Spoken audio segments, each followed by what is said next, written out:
নানান তাল ফখরুদ্দিন মঈনুদ্দিন খুনি হাসিনার শাসন ব্যবস্থা দেখা শেষ। আমরা আমাদের দেখতে বাকি আছে আল কোরআনের বাংলাদেশ। ও পারুলিয়ার মুসলমানেরা, আমরা ব্যক্ত কণ্ঠে বলতে চাই, আগামীর বাংলাদেশ হলো কোরআনের বাংলাদেশ, আগামীর বাংলাদেশ ইসলামের বাংলাদেশ।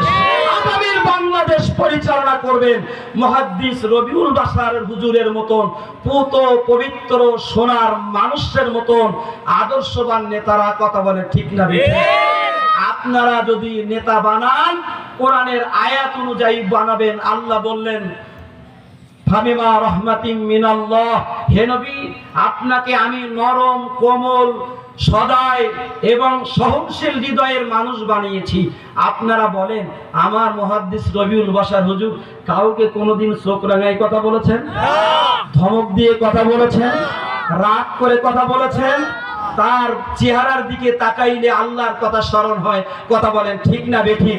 ও মুসলমানেরা, এমন আদর্শ নেতাকে বাদ দিয়া আপনার বিকল্প কোন পথটা ভাবতেছেন?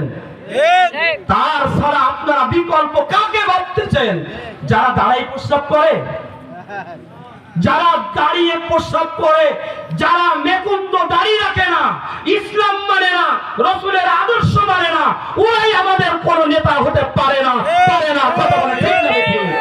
আল্লাহ রাব্বুল আলামিন যেন আমাদেরকে চূড়ান্ত বিজয়ে, চূড়ান্ত আন্দোলনে আল্লামা মুফতি মুহাদ্দিস রবিউল বাশার হুজুরের সাথে আমরা থাকতে পারি, এই আশা ব্যক্ত করে আপনাদের সকলের সুস্বাস্থ্য দীর্ঘায়ু কামনা করে অসমাপ্ত বক্তব্য এখানে রাখছি।